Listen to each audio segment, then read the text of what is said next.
यानी सरकार बनाने के लिए प्रधानमंत्री जैसे व्यक्ति से ज्यादा जरूरी है पार्टी, क्योंकि एक व्यक्ति को तो एक ही जगह से वोट मिल सकता है। नरेंद्र मोदी प्रधानमंत्री वर्तमान में, उन्हें वोट केवल बनारस के लोगों ने दिया है, पर्सनल वोट उन्हें बनारस के लोगों ने दिया।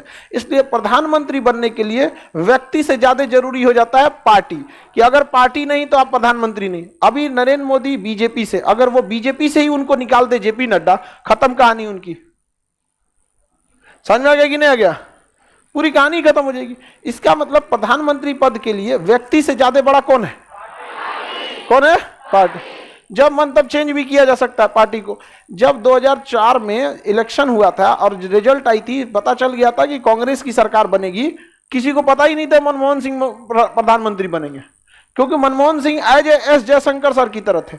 जिस तरह से जयशंकर सर है सचिव थे, वैसे मनमोहन सिंह भी सचिव थे, सेक्रेटरी रैंक के, बहुत पढ़े लिखे। अचानक से उन्हें बना दिया गया। यानी पार्टी जिसे चाहे उसे क्या बना सकती है?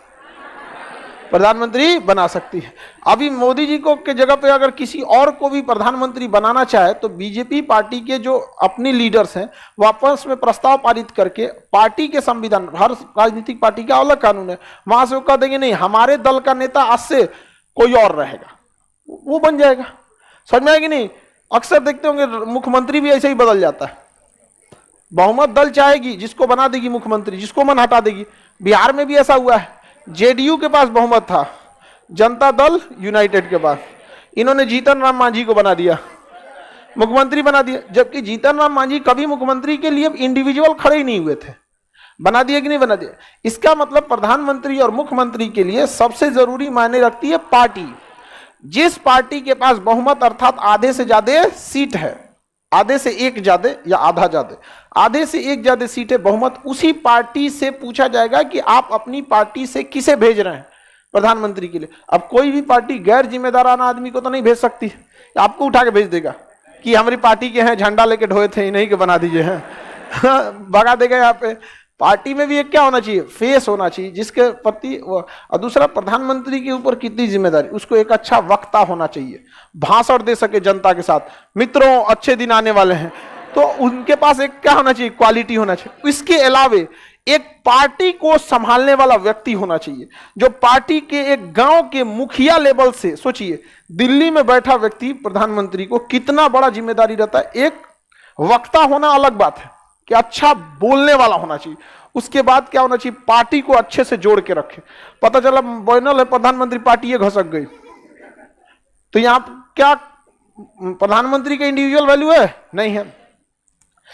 जिनका पीडीएफ नहीं ओपन हो रहा, हो जाएगा ओपन, तो उनको अपनी पार्टी को भी संभालना पड़ता है।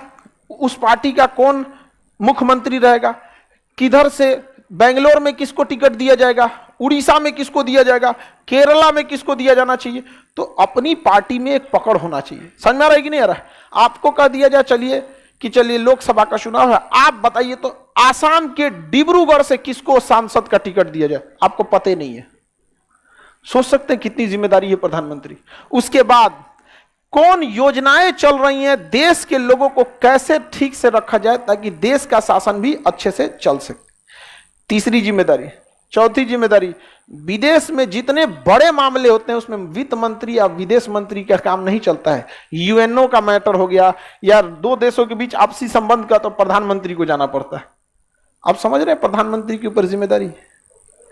वहां आपको दिखने में लग सकता है कि वाह प्रधानमंत्री को क्या दिक्कत होता है, वहां जाने के बाद आप उस लाइफ को जी नहीं पाइएगा, इतना टफ होता है। आपके यहाँ किसी के यहाँ देखिएगा, एगो ब्याह पड़ जाता है तो बेटी के पिताजी को देखिएगा, उनके सांस लेने की फुर्सत नहीं, अरे हो जनरेटर का हैंडल किधर है, जनरेटर का हैंडल भुला गए इनके यहाँ नहीं देखे हैं, अजब अजब चीज गायब हो जाता है वहां पे। एगो ब्याह नहीं हैंडल हो पाता है, देश हैंडल करना कितना बड़ा बात है। उसमें से सर्जिकल स्ट्राइक कब हो जाता है, कब किसान आंदोलन हो जाता है, कभी कुछ हो जाता है, बाकी बचल नेतवा कब उल्टा सीधा बोल देता है सब, अब उसको जाके ढापना पड़ता है प्रधानमंत्री को। अभी फिल्मों के बहुत ज्यादा होने लगे थे, लेके फिल्म को लेके मामला, प्रधानमंत्री को आके बोलना पड़ा कि भैया फिल्म को लेके तुम लोग काहे बीच में आ रहे हो, समझ आ रहा है कि नहीं आ रहा? तो प्रधानमंत्री को बोलना पड़ा था कि नहीं पता? तो प्रधानमंत्री का कितना काम मुश्किल है, समझ में आ गया कि नहीं आ गया? उसके अलावा विपक्ष को संभालना अलग, वो पीछे पड़ा लगा कि हमारा 15 लाख कब आएगा ये कहते हैं कि अगली बार जिताओ फिर आएगा बहुत जिम्मेदारी रहती है प्रधानमंत्री की। इसलिए प्रधानमंत्री बनने के लिए आपको व्यक्ति से ज्यादा आपके पास क्या होना चाहिए, पार्टी होना चाहिए। व्यक्ति का आप बहुत अच्छे व्यक्ति हैं, आप अपना सीट निकाल ले जाएंगे, नहीं निकाल ले जाएंगे तो क्या पूरे भारत में आप अकेले 545 सीटों पर उठेंगे क्या? तो बहुमत के लिए अब किसी पार्टी को मिला 100 सीट, किसी पार्टी को मिला 200 सीट, किसी पार्टी को मिला 150 सीट, किसी के पास बहुमत नहीं। अब यहां करना पड़ेगा गठबंधन। क्या करना पड़ेगा? गठबंधन। जब प्रधानमंत्री बताएंगे तब आपको गठबंधन बताएंगे। इंडिया में 2 टाइप का, एक यूपीए है, एक एनडीए है। अभी प्रधानमंत्री एनडीए का हिस्सा है और मनमोहन सिंह यूपीए का। यूपीए ने 2 बार शासन किया था, 2004 से 2009 तक, और एक शासन किया 2009 से 2014 तक। तो यूपीए का कितने कार्यकाल? 2। मोदी जी का गठबंधन का नाम एनडीए। एनडीए एक शासन कर चुकी है 14 से लेके 19। एनडीए 2 अभी क्या है? चालू है। एनडीए 3 की तैयारी है। आगे बढ़े, किसी को दिक्कत? देखिए क्या कह रहा है सर, ठीक हुआ आप बता दिए, कितना मुश्किल है प्रधानमंत्री बनना, जैसे लग रहा है यही बनने वाला था।